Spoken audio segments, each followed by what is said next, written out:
Today, we are visiting Bernd, The first fish I kept in 1947. wow, an 87-year-old man with 100 aquariums. What a scoop.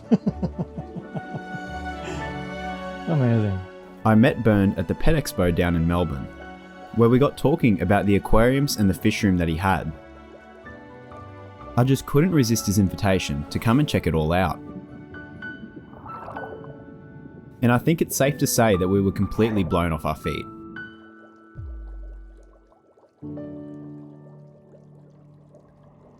Hi, my name is Bernd.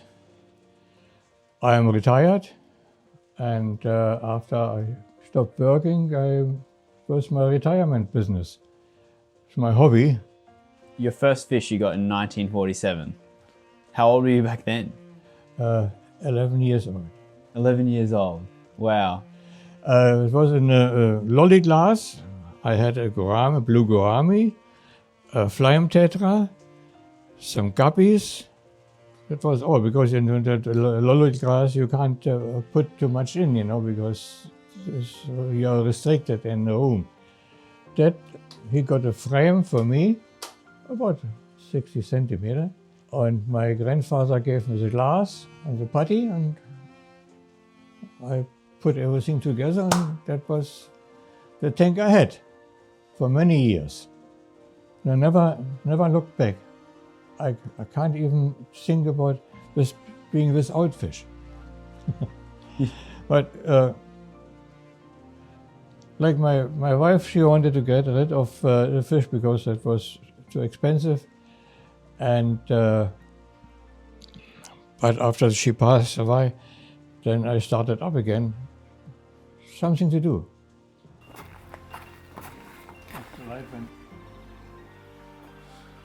I started my fish here, and those particular sheds, we started about 2001, 2002.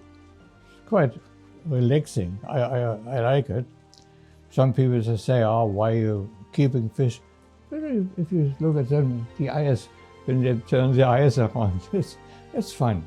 I mean, most of the people I've talked to have done fish for like 25 years max. I've never seen someone who's done it for... Look, I'm 87 years old. Some people within age, they say, what do you want to do? Why? What takes age from my hobby? Nothing. So what do you do in this greenhouse? We've got more or less only guppies in here. Because guppies, it is cold in winter, but we got heaters in, so they're not very sensitive. If it goes to 15, 16 degrees, they're still alright. You just scoop it and that's it? That's it. That's cool. So you love your guppies? I like them. These are just amazing, look at them. Those babies, and there's another one here. Why do you have them up the top? It's warm. It's warmer on the top than here in the bottom. It's a cool way to keep fish in a big rack of tubs. Yeah. It's full with catfish. Yeah, you can see it's chockers. And then what's this over here? Don't ask me for the name of the goldfish. That's it. Ranchus and all the other ones. So you just keep the goldfish or do you try and breed them? We try to breed them, but they were very young when we bought them. Elodias, water lilies in it. And Yeah. I bred normal goldfish already in Germany. I come from Berlin. I'm born nowadays in Poland. 62 I got married, and shortly after that I applied for immigration to Australia. And it was granted to me in 1970. And I came over here with a boat, with a big boat, with the Australis, and we landed in Melbourne, and that's where I got stuck. We'll go in? Yeah. So what do you normally do when you come in the morning? When I come in the morning, I come in a little bit later than now. And the first thing, I check the tanks, if the fish are right. Sometimes I feed them in the morning, You do hatch out baby brine shrimp? Yeah.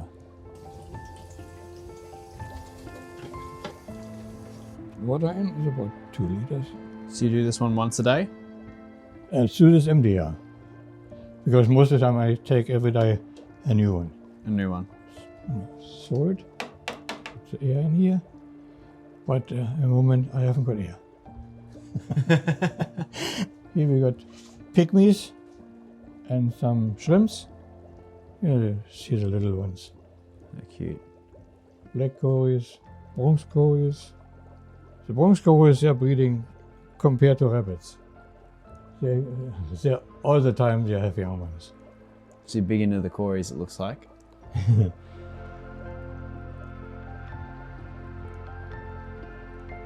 So you got some parallelus. When did you get these? Not that long ago. I hardly ever see those. Have you bred them? Not yet. Not yet. You like to breed the fish? I like that. Because it gives me something, not gives me something to do, but it is interesting how they do it. Especially with the cories, with a T position. You never see that in other fish. Then the prisoners, my God, he is shucking the eggs out of the breeding tube and then I collect them and put them somewhere else. You do the job for him? Yeah. The easiest for me to breed are angels. Here I got angel eggs in it. Oh yeah, I can see them. You see them? Yep. Okay.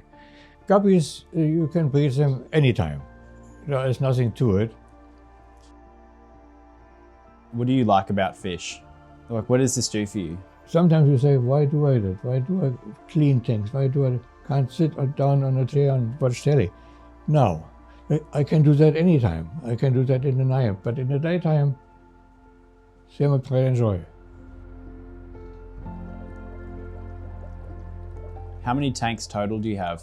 I believe it's about roughly 100, 110. I'm not sure. In that other shed next door, most of them what I had was 68, but they were bigger tanks. Sometimes I regretted that I get rid of them because smaller tanks are harder to clean than big ones. I clean the tanks, but I take my time. I get 1 or 2 tanks in the morning. So you only feed the fish once a day? Mostly, yeah. But sometimes twice. Depends how many fish you got in the tank. It's your microworms. Yeah. Is that true that they say if you feed too many microworms that the fish get deformities? I don't know. I mean, I heard it only to the YouTube. yeah. I think the problem is they don't have enough protein in them for a lot of growth. But like, I think they're a really good supplement. Okay. How much has the hobby changed over the last 75 years? Like, I mean, have you had a fish tank the whole time? Yeah. The only time I didn't have a fish tank when I came over here, but not very long. It took only a couple of months and then I had another tank. What changed is the technology. Nowadays you got all the automatic heaters, what we didn't have. The lights. I tell you frankly, some people, they overdo it with the technology. You can't put everything in. I had the tank inside, I had CO2 in. I was not impressed with CO2 because I mean what CO2 has, the lights there do that too. But no, it's too much involved. Where did you get all these tanks? That is from a shop, yeah. And they didn't want it anymore and they gave it to me. I don't say no. Of course not. And you've also bred your Apistos up there? Yeah, Apisto, Coco, Toides. Oh wow, look at the size of him. He's massive. They're young ones in it. He's got his young ones with him. Yeah. What's your favourite fish? Favorite fish? The angels. I like angels. I mean, the angel, it's a fish. You see that, you know.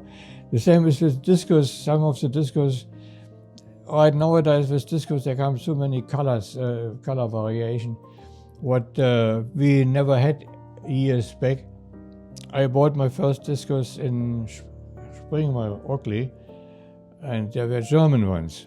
They were absolutely beautiful.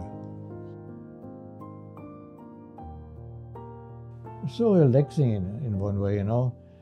The tank in the house it's next to the television, so I got two big television, one big tank and one television.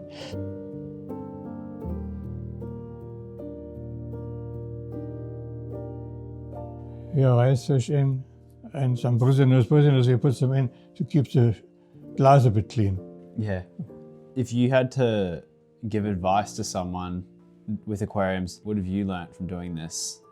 Any advice? Don't listen to everybody what they're telling you on YouTube, even in a telephone. They're changing the water every 5 days, every 3 days. We never did that, and the fish were quite happy. Leaves the fish, but it is an animal in one way. If you change too often that water, it's not raining every day. I think especially for the things you're doing, you know, it's set and forget in a way where you set it up, Yeah, and then you let the plants take care of it and the lights and the fish and the That's right. cycle. Yeah, it's a very easy way of keeping fish.